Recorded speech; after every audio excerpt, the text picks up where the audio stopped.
Ya Bu, terhadap tadi. Jadi yang saya pahami, rapat koordinasi percepatan pemekaran Kecamatan Bengalon dan Kecamatan Sanggulirang pada hari ini di hari kedua. Lagi-lagi saya sampaikan, ini merupakan support terbaik selama saya menjadi kepala desa. Respon dari pemerintah daerah jemput bola dalam rangka menginventarisasi, juga mengawal supaya setiap wilayah yang ingin mekar, baik memekarkan wilayahnya menjadi desa baru atau kumpulan dari semua desa di sebuah kecamatan bersepakat untuk membagi wilayahnya dimekarkan menjadi 2 kecamatan. Nah, di rapat hari yang kedua ini, saya melihat ada plan atau rencana jangka pendek kita. Salah satunya adalah dengan inventarisasi rapat kemarin, ternyata untuk memekarkan menjadi kecamatan baru kita masih kekurangan beberapa desa. Selesai diskusi kita menyepakati ternyata sudah ada ruas atau ruang wilayah yang bisa menutupi kekurangan wilayah desa itu yang disiapkan oleh TPN Langsat dengan beberapa strateginya. Strategi pertama adalah menyepakati ruang wilayah kawasan pemukiman di desa itu untuk dimekarkan menjadi desa baru dengan satu syarat: mengikuti aturan regulasi yang ada, minimal 300 kakak atau 1.500 jiwa. Kita sudah lewat itu dengan kerangka membentuk panitia dalam Musdes, dan kita sudah tetapkan di dalam Musrenbangdes udah beberapa tahun yang lalu. Panitia sudah bekerja sampai hari ini, sampai dengan menghitung berapa jumlah rumah, berapa jumlah keluarga miskin, siswa pendidik dari tingkat TK sampai SMA, pasum pasos, sampai dengan kita menciptakan wilayah desa pemekaran baru itu memiliki yang namanya PADES, pendapatan asli desa. Ini baru menjadi desa persiapan, kita sudah siapkan PADES ya.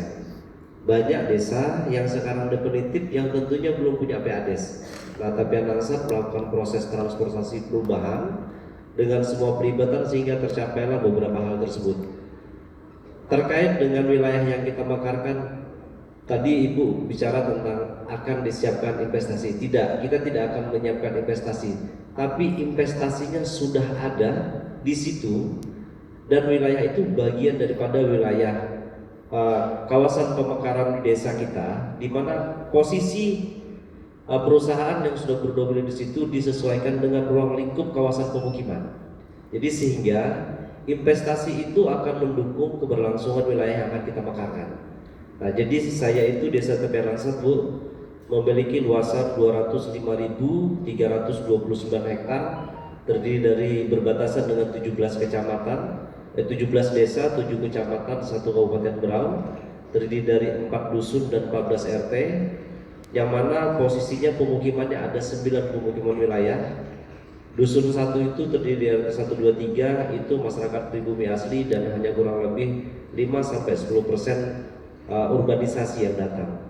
Sisanya di dusun 2 itu mayoritas berbatasan dengan desa Sekolah Selatan sampai dengan desa Tepian Indah di ruas kilometer 86 sampai dengan 102. Di situ penduduknya rata-rata dari Sulawesi, NTT, NTB, juga dari Pulau Jawa. Bergeser ke dusun 2 di RT 5 dari kilometer 110, 113 sampai dengan 118 itu sebagian warga transmigrasi dan urbanisasi yang hari ini di situ sudah menjadi tempat kawasan ketahanan pangannya desa TPN Langsat, yang hari ini Bu Bupati juga lagi datang di sana dalam proses pengembangan hortikultura dalam ketahanan pangan. Selanjutnya ada di kilometer 125 transmigrasi, full 80% penduduk transmigrasi lokal dan luar, sisanya itu 20%-nya urbanisasi.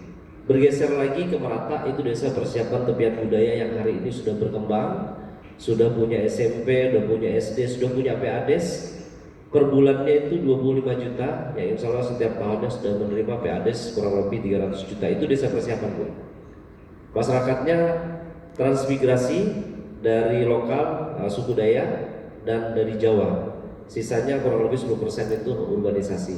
Bergeser kita ke Hambur Batu, itu kawasan pusat di mana di situ kita siapkan kawasan untuk menyambut wisata sebagai tempat dermaga memasuki wisata Batu Aji Las Bukir sampai dengan ke Gua Kars, Tewet dan Karim. Sampai dengan ini proses penyiapan rute yang disiapkan oleh Pak Ketua LPM, Pak Hadli dan Pak Jedi. Kita punya gunung namanya Gunung Tendoyan, ketinggiannya 2200 yang DPR, lagi disiapkan rute treknya supaya nanti kita punya wisata baru, menambah penghasilan dan memanfaatkan potensi wilayah desa.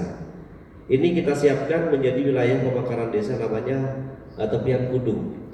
Nah, Hambur Batu dan Kudung ini menjadi satu kesatuan tempat yang kita rencanakan untuk dimekarkan menjadi desa. Nah, sampai dengan hari ini di 5 wilayah yang akan kita mekarkan menjadi desa hanya tinggal 2 wilayah yang kekurangan. Satu ada kekurangan 7 kakak, yang satunya kekurangan 20 kakak, yaitu tepian Benua dan tepian Gunung Murung. Sisanya tepian Ponlang, tepian Maju dan tepian Gunung semua secara administratif sudah dicek juga kemarin dengan teman-teman DPMDes, sudah memenuhi syarat untuk dijadikan desa persiapan. Jadi langkah-langkah dalam rangka mempersiapkan pemekaran wilayah desa dalam tahap jangka pendek kita sudah persiapkan 3-4 tahun yang lalu. Nah, proses ini berbanding lurus dengan rencana kita ingin memekarkan Tepian Lasat menjadi kecamatan baru. Nah, sehingga di periode awal pertama saya menjabat, yang saya tuntaskan dengan teman-teman Tapem adalah memenuhi atau melengkapi loyangnya berdasarkan Undang-Undang 45, yaitu penetapan dan penegasan. Nah, alhamdulillah di 2021 ya Mas Riki ya, kita sudah perbuk peta kerja desa kita dan kita sudah memiliki luasan dan kita punya skala prioritas memenuhi kerangka syarat-syarat dan ketentuan aturan untuk memekarkan wilayah-wilayah yang baru. Nah, selanjutnya 5 wilayah ini ketika menjadi desa persiapan, bagaimana kewajiban desa induk terhadap memenuhi tata kelola dan tata administrasi dalam pembiayaannya? 1 PT 1 desa persiapan, Bu, untuk membiayai kerangka kerja PJ kepala desa beserta unsur pembantunya terhadap sekretaris, bendahara dan lain-lain. Kita sudah anggarkan selama 3 tahun ini, yang setiap tahunnya kita selalu bahas di bulan 10, kita tetapkan di bulan 12 untuk realisasi di tahun berikutnya. Nah, jadi kami punya losis 2 tahun pembiayaan yang tidak terpakai karena desa itu belum dijadikan desa persiapan. Nah, tahun depan kita sudah mengalokasikan lagi tahun kemarin di bulan 10 untuk tahun depan ketika 5 wilayah ini dimekarkan menjadi desa persiapan, maka pembiayaan untuk administrasi, gaji PJ dan sebagainya tidak mengganggu APBD-nya desa. Tapi desa memasukkan ruas-ruas wilayah itu dalam kerangka pembangunan kebutuhan infrastruktur dasar sesuai dengan kemampuan desa dan kewenangan desa. Nah, itu yang kita persiapkan. Jadi secara konkret dan secara aktual kita sudah rencanakan ini bukan sekarang ini aja, tapi sudah 3-4 tahun yang lalu. Nah, saya senang ketika pemerintah kabupaten melalui tata kelola pemerintahan berkolaborasi dengan DPMDes dan pihak-pihak kepala dinas terkait dalam rangka mengawal juga membimbing